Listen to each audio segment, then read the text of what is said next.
Welcome to Mile High Reefers. I'm Scott Anderson. And if you see the lights flickering, we've got a storm moving through here. It's straight up blizzard conditions outside. So I'm using the time to make a video.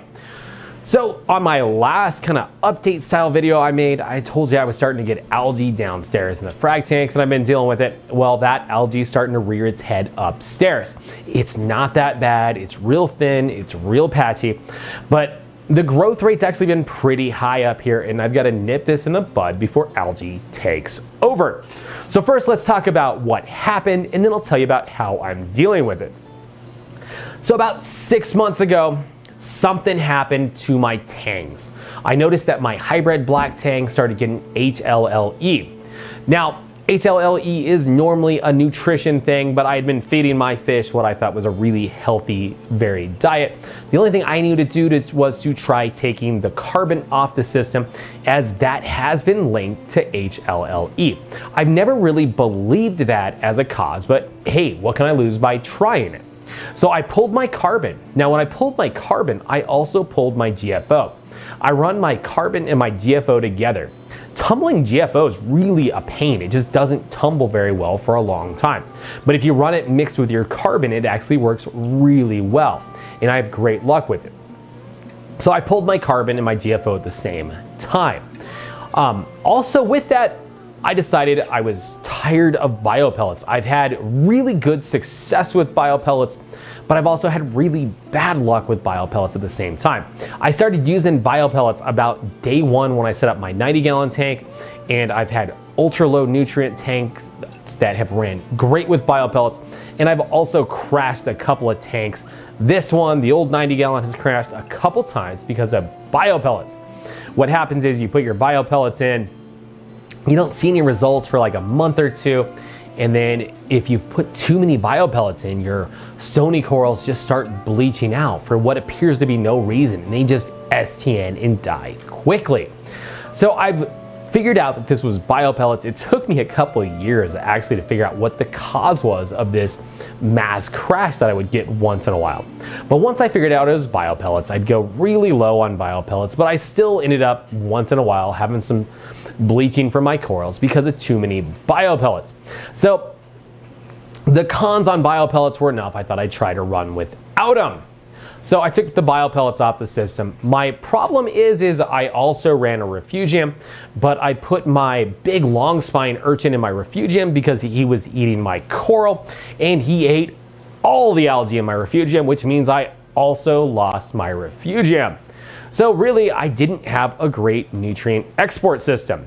So right now on this tank, phosphates are just barely detectable by the test kit. They are a tinge of blue, maybe 0.3 on phosphates. Nitrates were kind of in that 2.5 to 5 range. All these numbers are perfectly fine and acceptable for a reef tank. But the algae is growing, so something has to happen. Now, usually I would have a lot of cleanup crew, but I haven't added any snails to this tank in well over a year. I've lost 4 tangs, which are part of the cleanup crew. So between the snails dying off through natural attrition and me losing tangs, I've lost a lot of my cleanup crew. So I'm starting to see algae. So to fix the problem, I'm adding carbon and GFO back on. I don't really need the carbon. I have an ozone generator on this tank, which does an amazing job. Before I put the carbon back on, I grabbed a white bucket, scooped water out of it. The water was crystal clear. The ozone's keeping the yellowing compounds down, and it seems like it's doing exactly what it's supposed to. But I put the carbon in to mix with the GFO because it's the easiest way, in my opinion, to run GFO. Running GFO on its own, like I said earlier, is more of a pain than I think it's worth. So I run it with my carbon. So I ran the carbon and GFO together, and it's doing pretty darn good. And then I've added a bunch of snails. I went to the fish crew and I got 50 Mexican turbo snails for this tank. So I put 25 upstairs, I put 25 downstairs to help eat the algae. We're gonna pump up that cleanup crew a little bit to help start getting rid of this algae. So I've got a cleanup crew going in here. I've also got a Fiji bicolor fox face in QT right now. So I told you I'm not adding any more tangs upstairs. I will put some more downstairs, but I went ahead and got the Fiji fox face first. The tangs probably won't mess with him. He's got long spines that are venomous. Not too many fish are gonna mess with a fox face. So I'll put a fox face in here, and then the other reason I went with the fox face is they're pretty diverse on the algae they'll eat.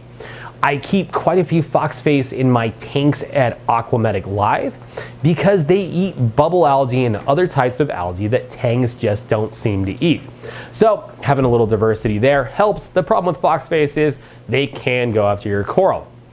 So the fox face that I have in QT is one that I purchased several months ago from Fiji that has been in my tanks at Aquametic that I've been watching to make sure he's not a coral eater. So far, so good. I'm willing to try him in this tank. So we're adding the fox face. And then I'm restarting the refugium.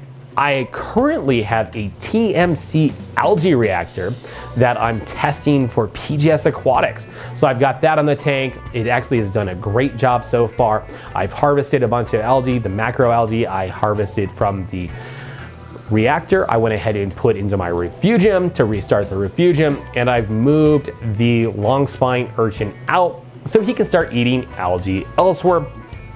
He's still a risk. He'll probably eat some coral, but he's in tanks where it really just doesn't matter right now. I've got extra soft coral. He can have some. It's okay. So I'm attacking my nutrients through GFO and through algae. I'm using my refugium. I'm using the reactors. I'm trying to bring the nutrient levels down. Hopefully that's enough. I don't want to put the bio pellets back on this tank.